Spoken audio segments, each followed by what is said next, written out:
Actually இன்றைக்கி நம்ம என்ன பார்க்க போகிறோம் அப்படின்னா, ட்ரேடிங்கோடைய சக்ஸஸுக்கு நான் என்ன பண்ணணும் அப்படிங்கிறது தான். ஏன்னா ட்ரேடிங்க்கு சக்ஸஸுக்கு நான் என்ன பண்ணணுங்கிற கேள்விக்கு என்கிட்ட இருக்க ஒரே பதில் டிசிப்ளின் அண்ட் மைண்ட் செட் அப்படின்னு சொல்லுவேன். என்னடா டிசிப்ளின் மைண்ட் செட்னா ஒன்றும் புரியலேன்னு கேட்குறீங்களா? சீரியஸாக ஃப்ராங்காக சொல்கிறேன், யாரும் கோச்சிக்காதீங்க. இங்கே ட்ரேடராக இருக்கக்கூடிய நிறைய பேர் என்ன பண்ணுறாங்க அப்படின்னா, ட்ரேடராக வரணும்னு ஆசைப்படுறவங்க எல்லாருமே என்னென்னா, ட்ரேடர் ஆனால் லட்சமாக கோடியாக சம்பாதிக்கலாம், நிறையா பணம் பண்ணலாம், இந்த மைண்ட் செட்டு உள்ளே வராங்க. அப்போது அந்த ஜேர்னியில் ப்ராஃபிட் வந்துச்சுன்னா ப்ராஃபிட் பின்னாடியே ஓடுறது. ஏன்னா அடுத்த trade over trade capability. Loss வந்துச்சு அப்படின்னா நான் லாஸ் அக்செப்ட் பண்ணாமல் அது பின்னாடியும் ஓடுறது. 2 கேட்டகரி பீப்புள் இருக்காங்க. ஒரு கேட்டகரி பீப்புள் என்ன, லாஸ் வந்துச்சு அப்படின்னா லாஸை கட் பண்ணிவிட்டு ஐயோ அதே டைரக்ஷனை நோக்கி ஓடி போய் திருப்பி பின்னாடியே ஓடி போய் லாஸு மேலே லாஸை புக் பண்ணிக்கிறாரு. இன்னொரு கேட்டகரி ஸ்டாப் லாஸ் அப்படிங்கிற ஒன்றே மறந்துடுறது. ஸ்டாப் லாஸே வைக்கிறது கிடையாது. ஏன்னா மார்க்கெட் ரிவர்ஸ் ஆகிடும். ரீசெண்ட் டேஸில் கோல்டு மார்க்கெட்டை பார்த்துருப்பீங்க. யாரெல்லாம் ஸ்டாப் லாஸ் வைக்கலையோ கேபிட்டல் கண்டிப்பாக சொல்கிறேன் வாஷ் அவுட் தான். கோல்டு மார்க்கெட் அப்படிங்கிறது ஏற ஆரம்பிச்சிச்சின்னா ஏறிக்கிட்டே தான் இருக்கும்.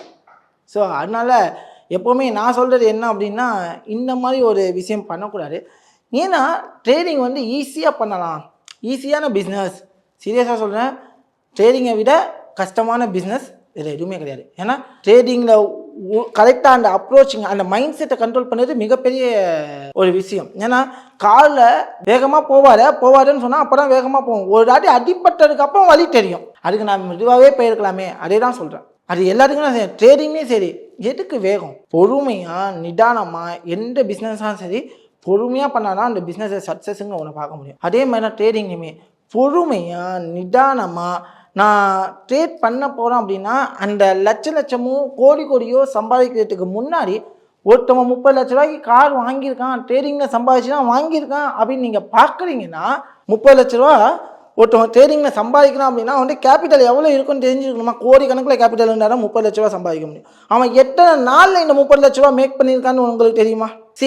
லாஸ்ட் வீக் நான் 14 lakhs P&L போட்டேன். அப்போ என்னோட கேபிட்டல் 14% தான் அது returns. It's a big return for me. ஆனால் எல்லாருக்கும் ஒரு சிரிப்பாக இருக்கிற ஒரு விஷயம் என்னென்னா, 14% தானா? ஆனால் அது எனக்கு பெரிய விஷயம். மணி பேச விட்டுருங்க, அந்த பர்சன்டேஜ் தான் பார்க்கணும்.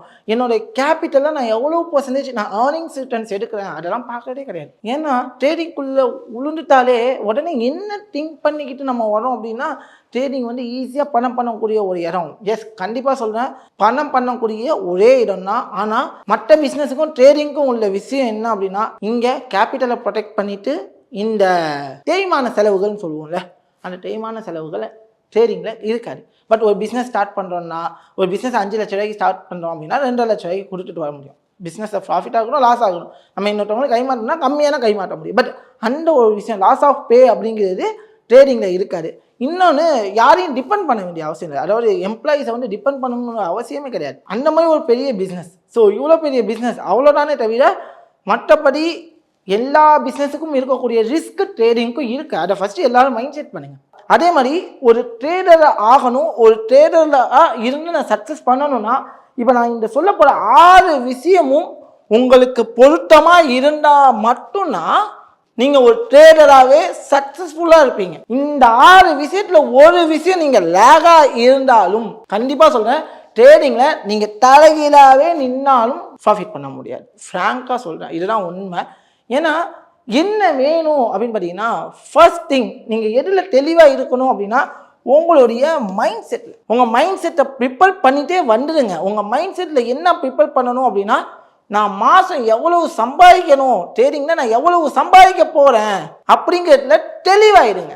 நான் ட்ரேடிங்குள்ளே வரேன் அப்படின்னா நான் மந்த்லி எவ்வளவு ரிட்டர்ன்ஸ் எடுக்கணும், நான் சொல்ல புரியுதா, எவ்வளவு ரிட்டர்ன்ஸ் எடுக்க போனேன் அப்படிங்கிறதுல நீங்கள் தெளிவாக இருந்தால் மட்டும்தான் கண்டிப்பாக சொல்கிறேன் உங்களால் அந்த ரிட்டர்ன்ஸை காப்பாற்றிக்க முடியும்.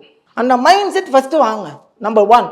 நம்பர் 2, நான் ட்ரேடிங்குள்ளே இறங்கிட்டேன், என்னோட கேபிட்டலை முடிஞ்ச அளவுக்கு ப்ரொடெக்ட் பண்ண போகிறேன். கேபிட்டல் இருந்தால் மட்டும்தான் ட்ரேட் பண்ணவே முடியும். கேபிட்டல் இல்லை அப்படின்னா உங்களால் என்னதான் இருந்தாலும் ட்ரேட் பண்ண முடியாது. ஃபார் எக்ஸாம்பிள், இப்போ நீங்கள் பாருங்கள், இப்போ என்னோட மைண்ட் செட்டில் நான் ஒரு 10 லட்ச ரூபாய் கேபிட்டல் வச்சுருக்கேன்னு வச்சுப்போம், ஓகேவா? அந்த 10 லட்ச ரூபாயில் ஒரு ட்ரேடுக்கு 10% ரிஸ்க் இருக்கலாம், 20% ரிஸ்க் இருக்கலாம். ஏன் 1% கூட ரிஸ்க் எடுக்கலாம் பர் ட்ரேடுக்கு. அப்போது 10% ரிஸ்க் எடுத்தால் என்னோட கேபிட்டலில் 10 ட்ரேட்ஸ் எடுக்கலாம். 20% எடுத்தால் 5 ட்ரேட்ஸ் தான் எடுக்க முடியும். 1% எடுத்தால் 100 எடுக்க முடியும். நீங்கள் எடுக்கிற ரிஸ்க்கு ஏற்ற ரிட்டர்ன் தான் கிடைக்கும். ஃப்ராங்காக சொல்லணும் அப்படின்னா நீங்கள் ரிஸ்க் எடுக்கிறீங்க அப்படின்னா இப்போ 10 லட்ச ரூபா இருக்குது, நீங்கள் 10% ரிஸ்க் எடுங்க அப்படின்னா கேபிட்டல் போனாலும் அதை பற்றி கவலைப்படக்கூடாது.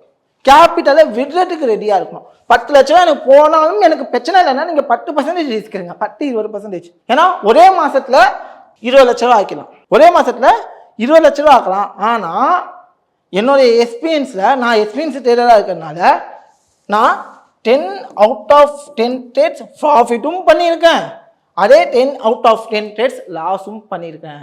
நான் எடுக்கக்கூடிய 10 ட்ரேட்ஸில் அவுட் ஆஃப் 10 ப்ராஃபிட்டும் பண்ணியிருக்கேன், அதே 10 out of 10 ட்ரேட்ஸு லாஸும் பண்ணியிருக்கேன். அப்போது எனக்கு என்னுடைய கேபிட்டலு எப்போ லாஸ் ஆகும் அப்படிங்கிறது தெரியாது. பட் என்னுடைய ட்ரேடிங் ஸ்கில்லில் என்னுடைய கேபிட்டலை நான் வாஷ் அவுட் பண்ணிட்டேன் அப்படின்னா எனக்கு ட்ரேட் பண்ண ஃபஸ்ட்டு என்ன இருக்காது, கேபிட்டல் இருக்காது. அப்போது என்னோடய மைண்ட் தாட் ஃபுல்லாக எதில் இருக்கும் அப்படின்னா ஃபுல் அண்ட் ஃபுல் என்னோடய கேபிட்டலை ப்ரொடெக்ட் பண்ணணும். அப்போ என்னை பற்றி எனக்கு தெரியும், நான் இந்த மாதிரி பண்ணுவேன், இந்த மாதிரி பண்ணுவேன். நான் அதை நம்பி நான் 10% ரிஸ்க் எடுத்துன்னு வச்சுங்களேன், என் கேபிட்டலை எப்போ வேணாலும் வாஷ் அவுட் ஆகும். ஸோ அந்த மாதிரி எனக்கு ஒரு சிம்டம்ஸ் வேணும். அதனால நான் என்ன பண்ணுவேன் அப்படின்னா என் கேபிட்டலை சீரியஸாக ஃப்ராங்காக ஒரு உண்மையை சொல்கிறேன். என் கேபிட்டலை நான் யூஸ் பண்ணக்கூடிய ரிஸ்க்கு 1 or மேக்ஸிமம் 2%. 1 அப்படி இல்லாட்டி மேக்ஸிமம் 2. அண்ட் தென் நான் 5% ரிஸ்க்கு 10% ரிஸ்க்கு எப்போ எடுப்பேன்னா எனக்கு ப்ராஃபிட்டுங்கிற ஒரு விஷயம் வருது தெரியுமா.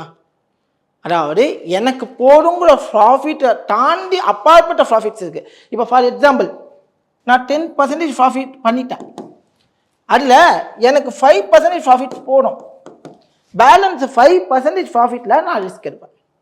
நான் 2% எடுக்கலாம், இல்லை ஒரே ட்ரேடில் 5% லாஸ் பண்ணுற அளவுக்கு கூட நான் என்ன பண்ணலாம், ரிஸ்க் எடுக்கலாம். அது என்னுடைய மைண்ட் செட்டை பொறுத்தது. என்னுடைய கேபிட்டலை பொறுத்ததும் கூட. நான் சொல்கிற விஷயம் என்ன அப்படின்னா இந்த ரிஸ்க் நீங்கள் எடுக்கிறீங்க அப்படின்னா உங்கள் மைண்ட் செட் அதுக்கு என்னவா இருக்குது, ப்ரிப்பரபிளாக இருக்கா இல்லையா அப்படிங்கிறது ரொம்ப ரொம்ப முக்கியம். இப்போ இந்த மைண்ட் செட்டை நீங்கள் டிசைட் பண்ணுங்கள். நான் இப்போ ட்ரேடுக்கு எவ்வளோ ரிஸ்க் எடுக்கணும், என் கேபிட்டலை ப்ரொடெக்ட் பண்ணுறதுக்கு நான் என்ன பண்ணணும், ஓவர் ட்ரேட் எடுக்கக்கூடாது, கரெக்டாக இருக்கணும். இந்த மைண்ட் செட்டை ஃபஸ்ட்டு நீங்கள் ப்ரிப்பேர் பண்ணணும். நெக்ஸ்ட் லேர்னிங் அப்படிங்கிறது எல்லா இடத்துலையும் கிடைக்கும். என்கிட்ட கிடைக்கும், யூடியூப்பில் கிடைக்கும், வெப்சைட்ஸில் கிடைக்கும், புக்ஸில் கிடைக்கும். லேர்ன் பண்ணுங்கள். டெய்லி நீங்கள் ஒவ்வொரு லேர்ன் பண்ணுவீங்க. நல்லா புரிஞ்சுக்கோங்க. இந்த லேர்னிங் அப்போது நீங்கள் உங்கள் லாஸ்ட்லேருந்து நிறைய பாடத்தை கற்றுக்கிறதுக்கு ஃபஸ்ட்டு ப்ரிப்பேராக இருக்கும். இதை யார் சொல்லுவாங்களோ மாட்டாங்களோ தெரியல, உங்களுடைய லாஸ் உங்களுக்கு நிறையா பாடத்தை கற்றுக் கொடுக்கும். மென்டாஸை விட நீங்கள் பண்ணக்கூடிய லாஸஸ் தான் உங்களுக்கு நிறைய பாடத்தை கற்றுக் கொடுக்கும். நீங்கள் என்ன தப்பு பண்ணீங்க, ஏது தப்பு பண்ணீங்க, டெய்லியும் நீங்கள் பண்ணக்கூடிய தப்புலேருந்து நீங்கள் லேர்ன் பண்ணணும். டெய்லியும் பண்ணக்கூடிய தப்புலேருந்து என்ன பண்ணணும், you want to B learn something. நீங்கள் லேர்ன் பண்ணால் மட்டும்தான் அந்த இடத்துல உங்களால் என்ன பண்ண முடியும், யூ வில் பி க்ரோ. என்ன பண்ண முடியும், ஸ்லோலி என்ன பண்ண முடியும், க்ரோ பண்ண முடியும். Next thing risk. நான் சொன்னதான் risk management is very very very important. நான் ஒரு ட்ரேடுக்கு எத்தனை % ரிஸ்க் எடுக்க போகிறேன், இதை நான் எத்தனை டைம் சொன்னாலும் சரி, நான் தலைகீழாக தான் குதிப்பேன், நான் ரிஸ்க் அதிகமாக தான் எடுப்பேன். ரிஸ்க் எல்லாம் வேணுக்குன்னு எடுக்கிறது கிடையாது. உங்கள் நிலைமை எனக்கு புரியுது. ரிஸ்க் எல்லாம் வேணுக்குன்னு எடுக்கிறது கிடையாது. டிபெண்ட்ஸ் அப்பான் த சிச்சுவேஷன், உங்களோட லாஸ். அதனால நீங்கள் ரிஸ்க் எடுத்துக்கிறதுக்கு இந்த மாதிரி பண்ணுறீங்க. ஆனால் நான் என்ன சொல்கிறேன் அப்படின்னா என்ன சுச்சுவேஷன்னாலும் சரி, எப்படி போனாலும் சரி, நான் டிசிப்ளினாக என்னோட ரிஸ்க் மேனேஜ்மெண்ட்டில் இருப்பேன் அப்படிங்கிறது ரொம்ப ரொம்ப ரொம்ப முக்கியம். எங்கே டிசிப்ளினாக இருக்கீங்களோ இல்லையோ, கண்டிப்பாக ட்ரேடிங்கில் எடுக்கக்கூடிய ட்ரேடில் கண்டிப்பாக டிசிப்ளினாக இருக்கும். அது ரிஸ்கில் இருக்கலாம். அண்ட் தென் ஒரு ட்ரேட் நான் எடுத்துட்டா அடிச்சா ஸ்டாப் லாஸோ அப்படி இல்லை டார்கெட், அதில் டிசிப்ளினாக இருக்கணும்.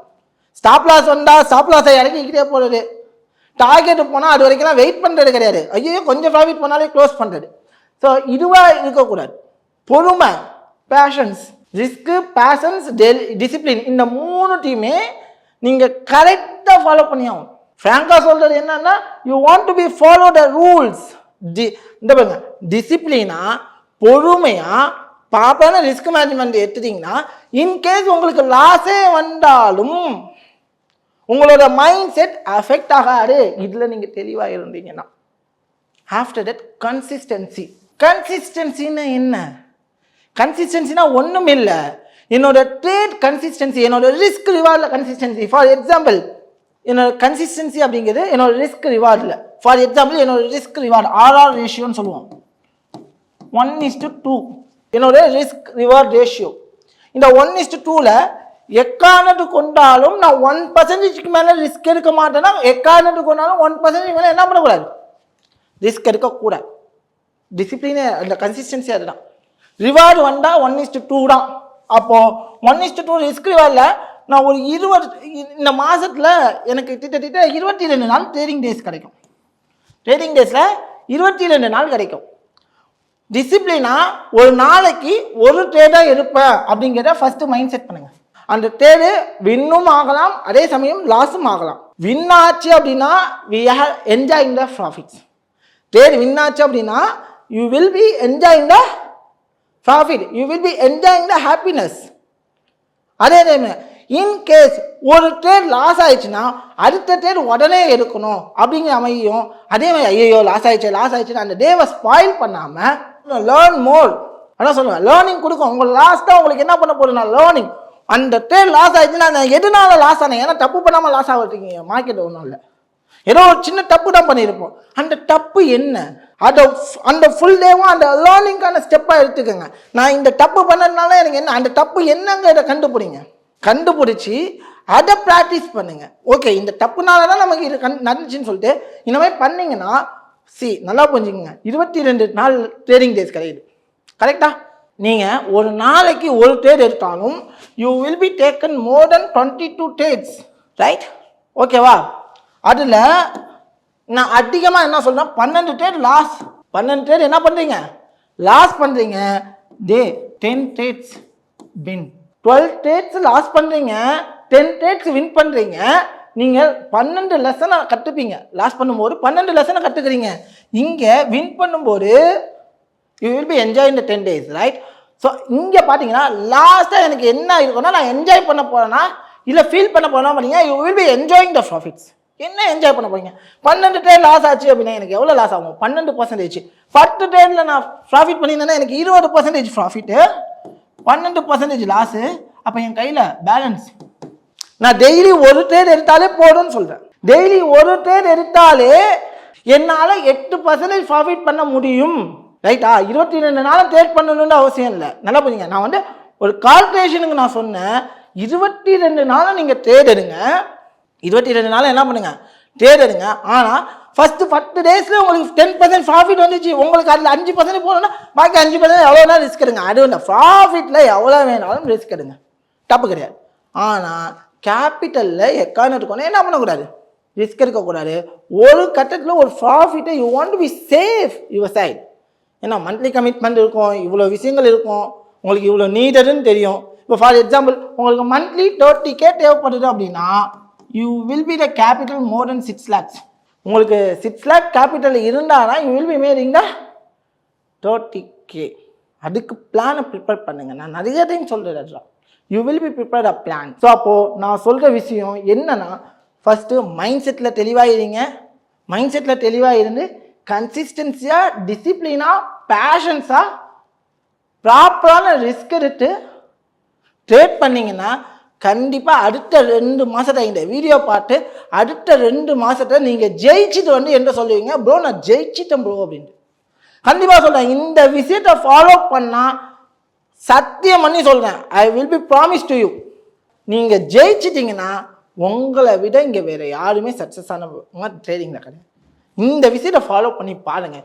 எவ்வளவோ விஷயங்கள் பண்ணோம். எனக்கு 2 மாதம் இந்த மாதிரி டிசிப்ளின்ஸாக கன்சிஸ்டன்சியாக இருந்து பாருங்களேன். அந்த டே உண்மையாக சொல்கிறேன் வேற மாதிரி இருக்கும் அந்த மாதம். சப்போஸ் நீங்கள் வின் பண்ணீங்க அப்படின்னா நான் உங்கள்கிட்ட பணம்லாம் கேட்கல.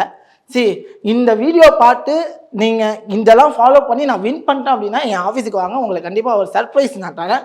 பட் இதெல்லாம் ஃபாலோ பண்ணியிருக்கணும், கன்சிஸ்டன்சியாக இருக்கணும். இருந்தீங்கன்னா நானும் ஹாப்பி, என்னால் நீங்கள் ப்ராஃபிட் பண்ணியிருக்கீங்கன்னு சொல்லிட்டு நீங்களும் கண்டிப்பாக ஹாப்பியாக இருப்பீங்கன்னு நம்புகிறேன்.